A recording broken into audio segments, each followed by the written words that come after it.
Дін істері және азаматтық қоғам жөніндегі министрліктің деструктивті діни ағым дегенге анықтама беретін заң дайындағаны мәлім қазір мәжілісте. Нақты қандай бағыттарды қосатыны белгісіз, тізімді сосын жариялаймыз деп отыр. Дегенмен кейбір белгілеріне тыйым салмақ, мысалы сақал пішімі мен ұзындығын регламентте ойлары бар. Министр, егер қажет болса сақалды қай жерге дейін өсіруге болатыны жазылады деді. Әңгіме кез келген сақалда емес, деструктивті ағымдағы адам деп табылған тұлғалардың сақалы туралы деп қосты. Полицейлердің күдікті көрінген адамдарды бақылай алуы да бар. Рас кезінде сақалды пайғамбар жасынан қоятын. Сонымен бірге суретші, архитектор, конструктор, сонымен бірге ақын, жазушы сияқты творчество адамдарының келбеттік белгісі іспетті болатын. Енді ондай заман тумас. Ал енді сақалды қанша сантиметрге дейін өсіруді реттейтін заң қабылданса, жағдайдың расында қиын болғаны. Бірақ шиеленіп қалған түйінді қайшымен қия салса, сақалдылар деп шартты сипаттайтын проблема тарқатыла ма? Мәселе сонда ғой. Сақалды кескізіп, балақты ұзартқызғаннан сана өзгере ме? Радикалды экстремистік қауіп не істетпейін деп тұр. Базаргүл Отыншиеваның материалы. Ол кезде кішкене барбар шоп деген жоқ бұндай. Тек сақалды өсіреміз, сақал ұзындау. Түсінбейтін еді халқымыз. Мынау не деп жаман сөзбен де айтып қалып жүрді. Бұл Бейғасыр Әзмұхамбетов. Ол кезде деп осыдан 7 жылдай бұрынғы имиджін өзгерткен шағын айтып отыр. Ал бүгінде елдің көзі оған үйренген. Батыс өңірінің халқына танымал Бейғасыр сақал ердің сәні деген қағиданы ұстанады. Ер адамның азаматтық келбетін айқындай түседі деп есептейді. Жігіттерге сақал қоюға кеңес берер едім деген батыл ойында бүкпеді. Лев без грива это левица деп па? Сол секілді сақал болу керек негізі. Тарихқа сүйенетін болсақ, ұлы адамдардың бәрінде сақал болған ғой. Ол кезде басқа сақал, енді қазіргі кезде деген заманауи сақал. Енді қатты ұзындығын қадағалау керек. Қатты өсіп кетсе деген ол әдемі болмайды, сәнді де болмайды. Ұзындығын қадағалап тұрса, ол әдемі.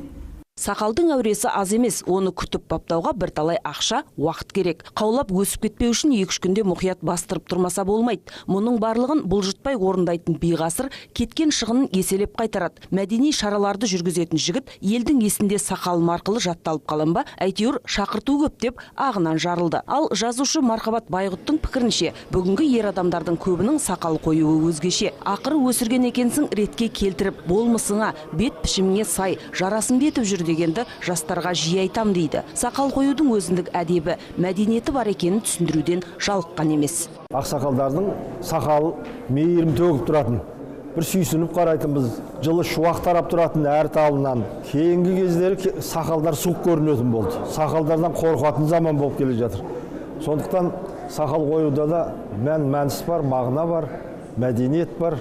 Негізінде сақалдық кейбір қазақтар қырқуға болмайды дейді, бетімен жібереді, ол уйпа, не тарамайды, оны сасық дегенің сақалы құсап сарғайып кетеді.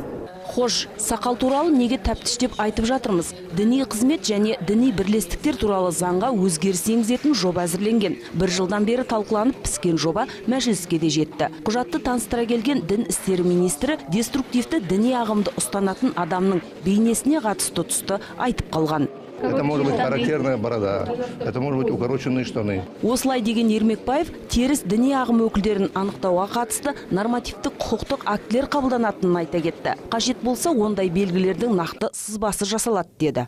Там будут конкретно указаны признаки и даже даны, может быть, эскизы и фотографии.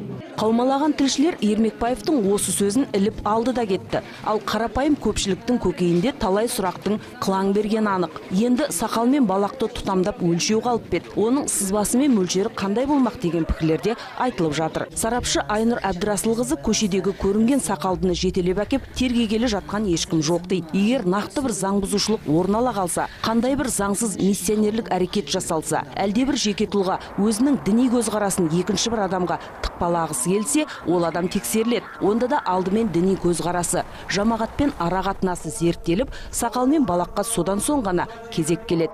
Кейбіреулер үстірт пайымдап жүргендей, сақал немесе балақ тағы басқа өлшемдерді сол деструктивті ағымдарды анықтауда, өкілдерді анықтауда негізгі өлшем ретінде пайдаланады деген түсінік қате түсінік. Заңға бағынбау, заңға қайшы іс-әрекеттер жасау орын алған жағдайда сол кезеңге барып, ол тұлғаның жалпы жеке көзқарасы қандай, сенімі қандай, ол адамның зайырлы мемлекетке, құндылықтарға деген көзқарасы қандай, ол адамның белсенді сөздік қоры қандай, осы нәрселердің барлығын кешенді түрде қарай отырып барып, осыдан кейін әрине деструктивті ағым өкілдері өздері жалаулатып жүрген форма мәселесіне осыдан кейін назар аударылады. Иә, сарапшы жетесі бар адамның санасына сіңетіндей етіп айтты. Бірақ әсіре діншілдікке ұрынып, санасы тұманданған кей жастар мұсылман болудың, сүннет жолымен жүрудің жөні осы деп, сақалды бетімен жіберіп, оны қоймағандарды дінсіз деуге дейін баратыны жасырын емес. Бұл көрініс елді алаңдатқан рас. Елбасы да қазақтың кей жастарының діни сауаты таяз екенін айтып, діннің айналасында жүрген азаматтарға мұндай сорақылыққа заңмен тыйым салу қажеттігін ескерткені есте.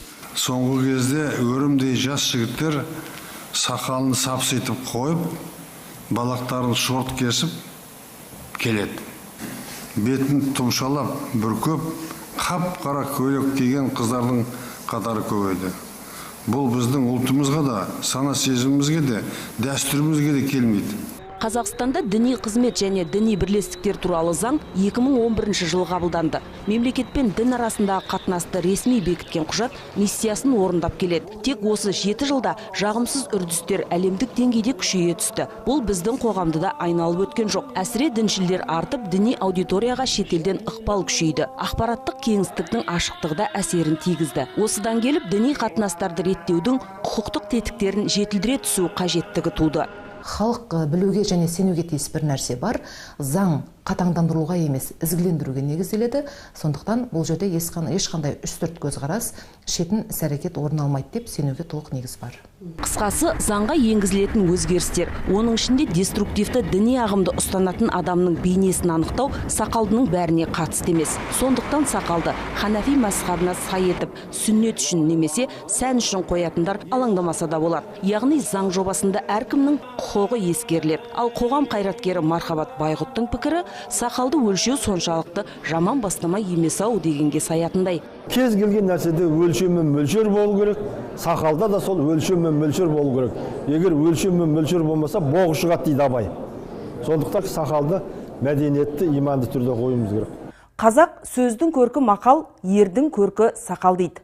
Ұлылардың барлығы сақалды болған деп кейіпкеріміз биғасыр айтқандай, шынында да абайдан бастап алыптарымызды сақалды бейнесімен жадымызда тоқып өстік. Қалай десек те, қазаққа сақал жат емес. Тек соңғы кезде лаңкес, уахабис ұғымдарымен астасып кеткені болмаса. Айналып келгенде адамның басты байлығы жиған емес, иманы. Сол иманның мөлшері сақалмен өлшенбейтінін кей азаматтар ұмытпасын дейік. Базаргүл Отыншиева, біздің уақыт.